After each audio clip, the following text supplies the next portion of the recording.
Welcome, my friends, to Inside the Minds of Authors. I'm DC Gomez, and I'm thrilled you're joining me today for a fun conversation with a passionate author. We're kicking off the program, like it's our tradition, with a short reading from the feature book.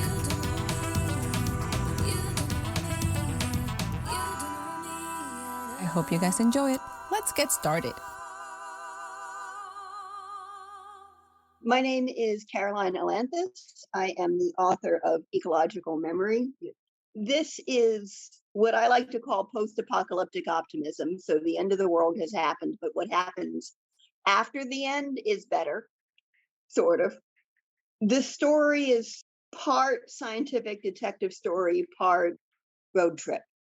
So I'm going to read the first couple of pages. "What's it like having hair growing out of your face?" Elsie asked, as she watched her ecology professor shave in the shade of a hemlock grove. He paused and looked at her.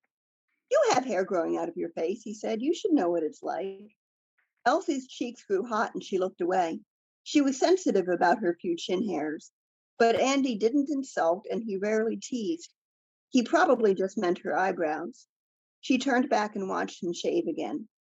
He let her watch, ignoring her gaze, as distant and professional as if they sat in his classroom back on campus.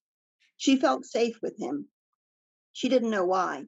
She never played the little kid except with him, but she couldn't tell if he liked or merely tolerated the act. Without his white stubble, he looked younger, but Elsie could not guess his age. Personally, he remained a mysterious blank. Professionally, she knew he was impressive. Dr. Andrew Cote was one of the few scientists left from before the pandemic, and unlike a lot of survivors, he hadn't left his old career behind. Instead, he and a very few colleagues had fought to save data and scientific literature from failing computers, and then spent years reweaving professional networks and academic systems. 20 years later, he was still at it, crisscrossing the country on foot every summer. She planned to be an environmental educator, not a researcher, but she'd asked him to sponsor her application to the professional guilds anyway. Nobody knew more than he did about how science functioned as a human community, and nobody was better than him at explaining how to work with people. That, and she admired his simple, fearless doggedness. Everything else was a matter of rumor.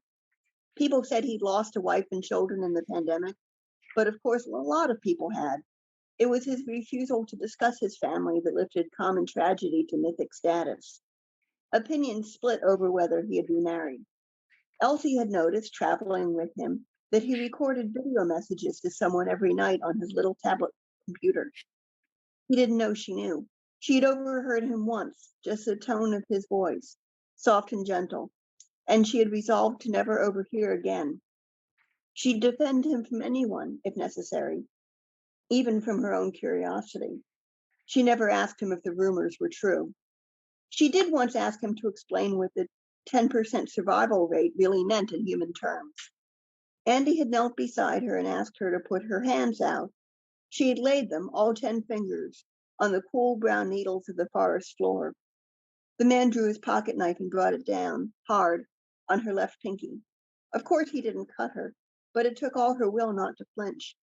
He repeated the motion with each of her other fingers, and each time she felt a thrill of fear and the impression of the knife blade lingering on her skin. When he had mimed cutting off all her fingers but one, he folded away his knife and caught up that one surviving finger, her right pinky, in his own warm hand, and gave it a friendly little shake. "Now live the rest of your life like this," he'd said.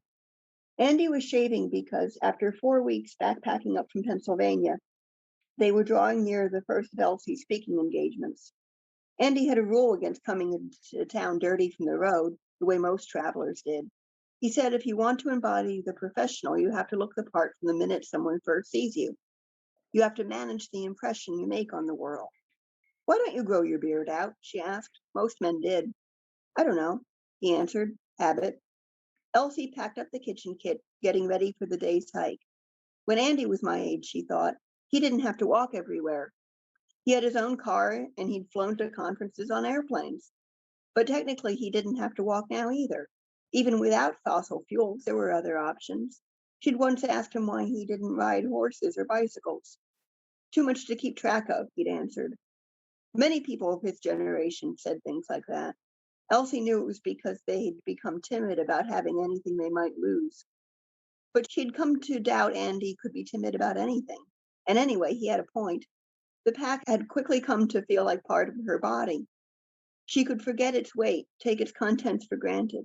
And if she wanted to bushwhack up an interesting-looking ridge or hop into somebody's horse cart at a road crossing, everything she needed simply came with her automatically. She and her teacher were free as turtles, needing nothing for shelter but their persons. So tell me about this place, Andy said, quizzing her. This hill was once part sheep farm, part woodlot, she began. I think there were some forest fires, small ones, like sparks from a larger fire somewhere. This hill became protected land, some kind of park or preserve before the pandemic. A family lived here during the transition, but they didn't stay long. Now it's protected again, a game sanctuary, I think. Do not say I think, Andy corrected her. You can be wrong, but do not be unsure. How do you know all this? The rock walls mean sheep, but some of the trees look old enough to predate the sheep farm abandonment, and they aren't shaped like field trees. So I don't think the whole hill was ever cleared. Multi-trunked trees and paired scars at the bases of some trees suggest logging, but that was a long time ago, because these trunks are pretty big. The hemlock patches are younger than the trees around them, so they are growing in patches where the forest was cleared away. Even the leaf litter had to be gone because hemlocks need bare soil to sprout in. A fire could do that. Some of the hemlocks are long dead, adelgids obviously, but no one cleaned up the snag, so this area was being managed as wildland at the time. There are stumps from trees cut with axes. No one felled trees with axes before the pandemic, but there's no sign of recent logging either. And the deer let us see them, at least briefly, so no one hunts here now, and no one has in the memory of the deer. Good. What's an adelgid? Andy knew perfectly well, of course. He was still quizzing her. A tiny bug, hard to see, introduced from Asia? They eat hemlocks and the American trees had no resistance. Fire control, imported predator insects from the adelgid homeland, helped some, but not enough. Some people thought we were going to lose eastern hemlocks completely, but then a new disease wiped out most of the adelgids. Since then, predators have been able to keep them in check. So we still have hemlock groves like this one. Are adelgids bugs? This time Andy was probably not quizzing. He wasn't an entomologist, and there are things he did not know. I don't know. I meant bugs in the colloquial sense. I figured anyone around here who didn't know what a hemlock woolly adelgid is probably calls all arthropods bugs. Good thinking. Elsie looked around at the forest. Nothing could grow in the deep shade of a hemlock grove except more hemlocks. And she could see nothing beyond the furrowed reddish trunks but a few giant white pines. The short, irregular needles above gave the foliage a feathery appearance, but they hung in shadow and created shadow, all muted red and black, and suggested a different metaphor. The forest was a palace, a ruined palace, and the ragged hanging foliage was just so much spiderweb, spider feathers gracing the chandeliers and the balustrades, the great arcing beams of ballrooms that still echoing with the dances of long ago. The whole forest was close and still. A dark silence had persisted despite the occasional singing of spring birds. Though Elsie knew hemlock forests supported dozens of species of insects and birds and salamanders, the place felt abandoned, melancholy. It's funny, she said at last. All this could have been gone if it weren't for the disease that killed so many of the adelgids. And then the adelgids would have been gone too. They would have killed off their own food supply. Now both insect and tree have a chance. So diseases can be good sometimes, but the same thing happened to us and the pandemic certainly wasn't good. Diseases aren't good or bad, Andy replied. They just are.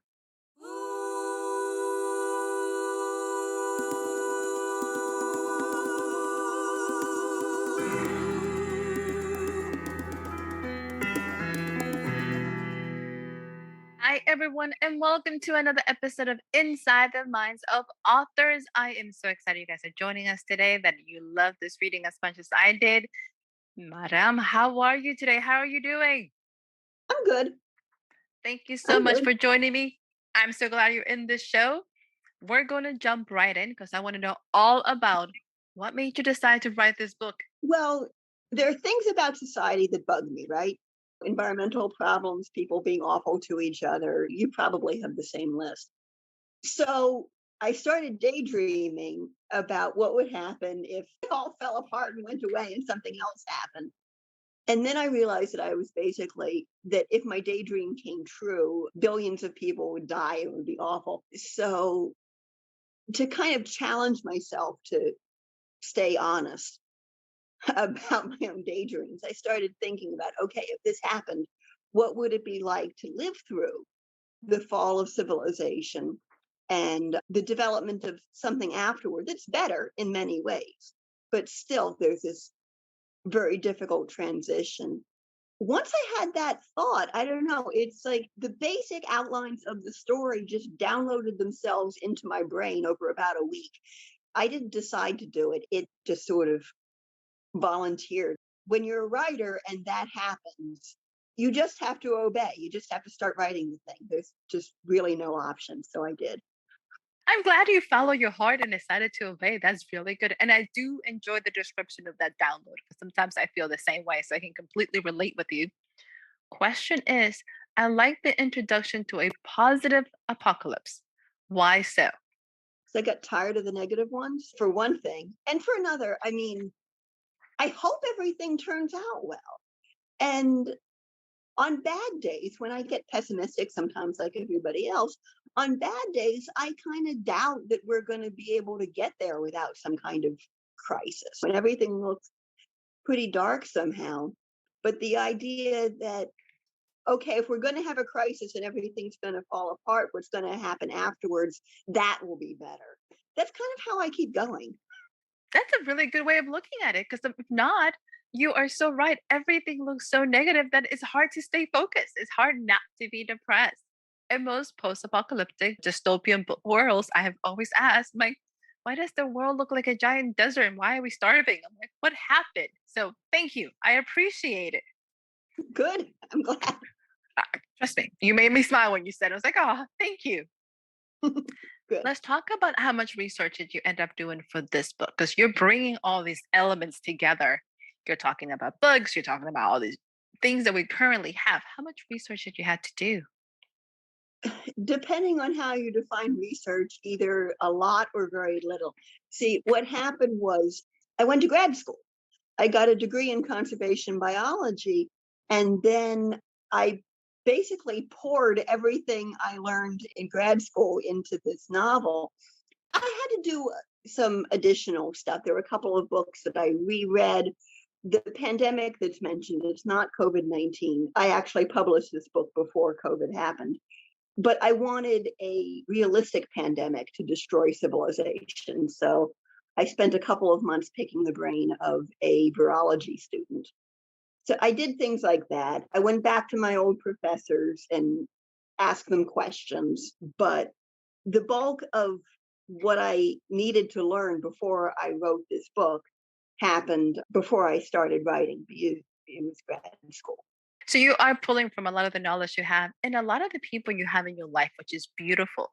So you are taking things that you're right where you know, things that you're comfortable with, and bringing them to life, even if Mhm. we're destroying the world a little bit, just a Yes. little bit. When you were creating this book, is it a standalone or do you think I should make a series out of this? When I first wrote it, I was thinking that it was going to be a standalone. But then I started getting curious what happens next and what happened over here. And while these characters were doing this, what was happening with those characters over there? And now I'm working on a whole series. Sounds like typical author. We have one goal and then the goal goes do do do do do. You're going, oh God, I went down the rabbit hole. So congratulations. On that same note, what is the next book you're working on? You might as well tell us. We're already there. What are you working on? The next book, it's a sequel. The working title is Bifurcation Events. I'm getting different feedback on whether people actually like that title, so I might change it. But anyway, I'm calling it a shortish fiction cycle. It's this group of short stories and novellas and one very short novel that all interact with each other. So the main character from this one will be a side character in that one, and that kind of thing. It's set in the same world this one is, and it explores the collapse a little bit more. It also it goes further into the future than this one does. And we get to see what the main characters from here are up to about 15 years later. That is very exciting. Are you still Yeah, sticking with the same positive tone, or are we going to get them into some trouble? same positive tone. When I wrote this, COVID-19 hadn't happened yet, so I had to make guesses about how society would respond to a really serious pandemic. And I went to down dystopian movie imagery, like the idea, like, okay, there's a dystopian phase and then it gets better. And so I was thinking riots and bandits and all that kind of thing. And there are some flashback passages in here that touch on that and describe that a little bit. And then when COVID happened, I mean, COVID is nowhere near as bad as what happened in this fictional world of mine, but it kind of hinted as to what would happen. And I was very struck by how quiet lockdown was and how peaceful it was, how kind everybody got. Not everybody, but a lot of people. So I kind of changed how the collapse happened. And in the new book, there's still references to chaos and violence and stuff, but there's also references to places where the collapse was just everything gets quieter and quieter and quieter. And then you're just on your own and you don't really know what happened. I don't know. I think that part is a little bit more terrifying than the chaos going on, because at least in the chaos, you're seeing things happening. The isolation can be just as terrifying, if not more, for some of us. So that can be a possibility. Yeah. In some ways, it's also less dark. That is very true. There is hope at the end, and there is less hope with less killing and death. So that's always exciting. Yeah. When you decided to write this book, was this the first book you decided to write, or is you have other books you have published? I have another book published. It's called To Give a Rose, and it is set 3.5 million years ago. Most of the characters are not human. That required a ton of research too. And that was a lot of fun to write. Hopefully, it's a lot of fun to read as well. And there were a number of books that I decided to write, but they didn't quite get finished and haven't seen the light of day. That is not a bad thing at all. That is not bad at all. We all have those collections of stories that have started and somehow did not get finished. As a writer, as a professional, what advice would you give somebody who would like to write a story that is pretty much outside their perspective, either future or past? What would you tell them? Decide how realistic you want to be, first of all. I mean, there's a lot of stories that are set in the distant past, the distant future, some kind of fantasy world that are completely unrealistic and are believable only if you try really hard. And they're fun to read. I mean, that's fine. There are a lot of stories, and I tend to prefer these, but not everybody does, that are meticulously researched. And even if they contain fantasy elements, they're cohesive, they make sense. And that's great. The thing to avoid is pieces that appear to the reader as though they're realistic, but they're not, because that's misleading, or pieces that are unrealistic for just no good reason. It's just that you got lazy. Yeah, that sort of thing. Decide how realistic you want to be, stick to that, and then go for it. I like the piece about sticking with it. Be consistent whichever way you're going to go. Yeah. And the people can truly understand. And if you're writing fantasy or if you're writing anything, the magic, stay whatever the magical universe is. You kind of have to tell the rules of the elements. You can't just say, we're going to be high magic and have contemporary stuff. And people are going to be like, oh, I'm confused. So I appreciate it. Yeah. As you continue to go on this journey and you're letting your imagination go, where else do you get motivation to write books from? Inspiration. A lot of it comes from what if. Like, I have one project I have going right now. It's a blog called The Pilgrim of Oz. It's on, you can look that up. And it's basically this episodic novel that I'm using the blog format to do. And what I'm doing is I'm rewriting The Wizard of Oz. That's one reason it's a blog, so I don't have to worry about anybody coming after me for copyright infringement. I'm not making money off of it. But I like The Wizard of Oz. And I started thinking, okay, how does this world work? What are these people doing when Dorothy isn't there? What sorts of animals live there? What kinds of plants live there? What are the witches? Because they don't quite seem human. So what are they? How does this society work? And I ended up with this incredibly detailed fall down the rabbit hole version of The Wizard of Oz that still got all of these fantasy elements and weirdnesses. This is playing What If. I'm a Star Trek fan, so I'm dabbling with, like, okay, what if you take this sort of Star Trek-like universe, but do the science for real, which Star Trek loves to boast that it does, but it doesn't. So That's I'm kind pretty of playing accurate. so yeah, it's what if I take this idea, what happens if I expand it? The fact that you play with the what ifs is so much fun because that's usually one of the things I enjoy to do. And it's the questions that drives us. It is a question of finding those possibilities and giving the freedom to do it. So I totally enjoy it. As you've been writing and publishing, what is one lesson you have learned that you didn't expect? Okay, marketing is far harder than I thought. I learned about the publishing industry originally by reading things written by my favorite authors. They talked about their work and their life. But a lot of this, a lot of my favorite authors are going a generation or two back. So they're talking about the way the publishing industry worked before the internet happened and before print on demand happened. And it's changed, and it's not good for authors the way it has changed. And that threw me for a loop. I mean, I wasn't surprised that things had changed because time had passed, and I understand how that works. But the specifics that, like, wow, writers are getting a raw deal now. That was a surprise. And as far as the writing goes, when I first started writing, when I very first started writing, I didn't have any idea how much more I needed to learn. Going back to 12 and 14, I think I'll write a novel. There's so much I didn't know back then. One thing I learned, it was right after I published my first novel and I was working on my master's thesis. I learned the importance of having a developmental editor and the importance of having a elevator pitch.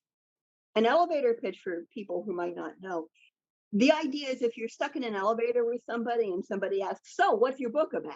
How do you explain what your book is about before the elevator doors open and they get off? It's a short version. And what I learned is if you can't explain your book that fast, then there's a serious possibility you don't understand it either, which is going to make editing really hard. So you're going to end up with this beautiful mess of disorganized wonderfulness. And then you sit down to do editing and revisions and you're like, what? So I've come to learn coming up with an elevator pitch is one of the first things that has to happen. And getting a developmental editor is, you have to have somebody who is willing and able to tell you this isn't good enough, you have to redo this. And somebody you trust to listen to, can't be just anybody. And that's a developmental editor. If you don't have somebody like that, you're not going to learn, you're not going to grow, you're not going to get out of your comfort zone as a writer. It's a you don't know the things you don't know situation. That is very true. Tell me, where can our listeners find you? Where is the book located? Give us that. It's on Amazon. It's on my publisher's website. My publisher, Saltwater Media. So you go to their website and they have a storefront. It's there as well. Actually, every online seller I've searched for has my book listed. If you want to find me or find my work, the best way to do it is usually to use my name as your search term. because I'm the only Caroline Ailanthus in the world. I check, I'm the only one. So I'm the only one who comes up. There are books that have similar titles to mine. So search for my name on Amazon, on wherever it is you like to buy your books, and my books will come up under my name. So that's the way to do it.